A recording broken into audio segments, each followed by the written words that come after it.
Okay, we're gonna finish it up. We're gonna see how did we get a victory in Europe and what role did America play in that. The D-Day invasion at Normandy is probably one of the most famous invasions in American history. That's also one of the most successful.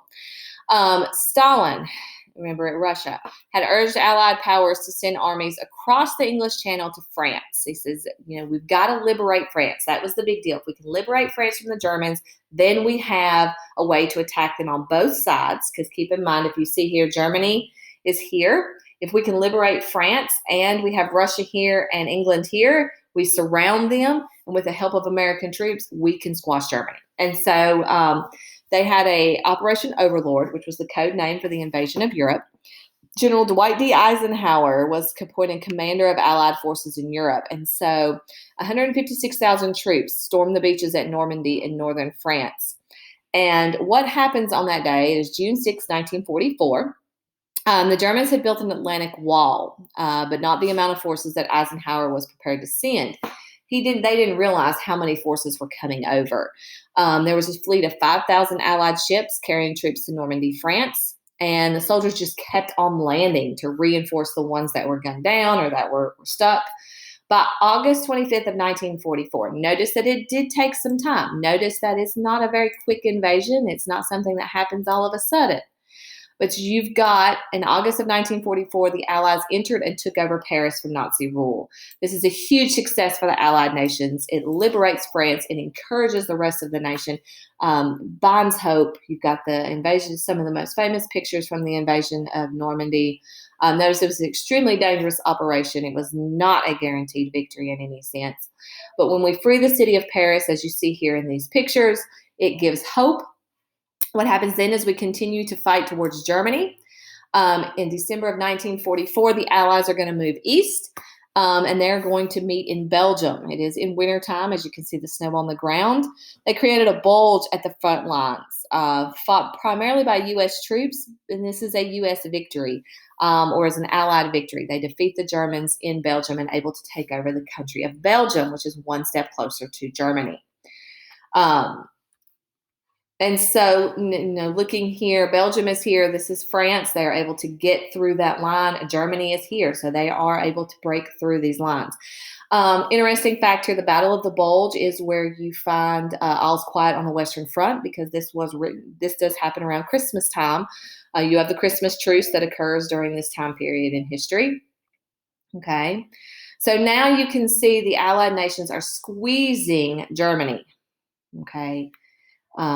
So during this time, what happens during this time period is in 1944, Franklin D. Roosevelt is elected to a fourth term in office, which is unheard of. No other president was elected to 4 terms in office.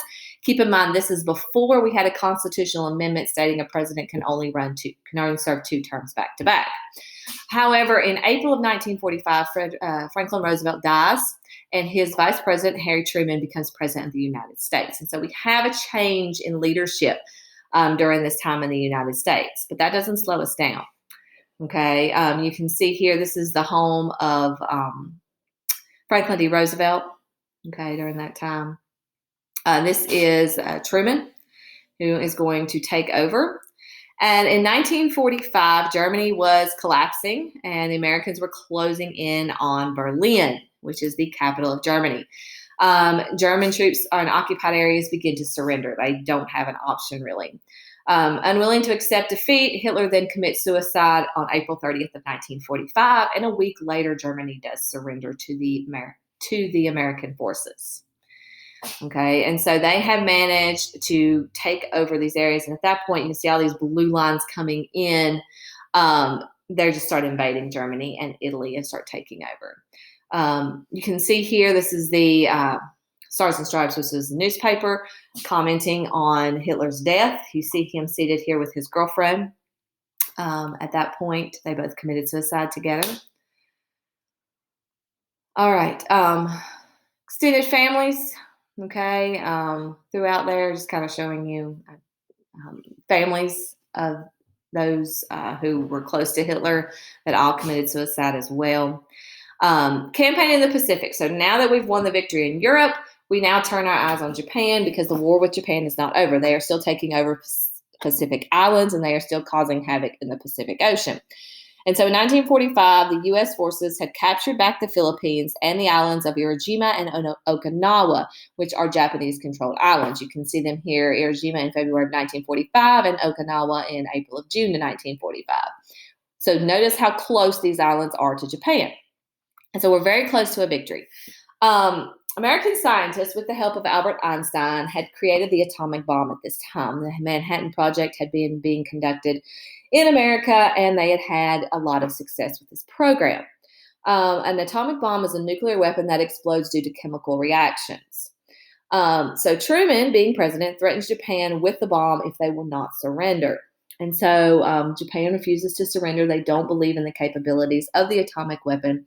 And so on August 6th of 1945, the U.S. drops the little boy on Hiroshima, which is in Japan. It destroys nearly 5 square miles of the city instantly, and nearly 150,000 people died instantly. That is not including the people that die in the years following because of the nuclear fallout. On August 9th of 1945, they drop another atomic bomb named Fat Man on Nagasaki. Nearly 80,000 people die instantly and destroyed, and Japan surrenders on August 14th, 1945. The Allies win this war, and not without some questionable moves. Okay, here you can see the atomic bombs as they were created, and then an explosion of the atomic bombs. Notice here the epicenter and striking out 5 square miles. Destroy this instantaneously. This was incinerated. You can see here the burn marks left from people who were miles and miles away from the blast. This is not people who were at the epicenter. They died instantly.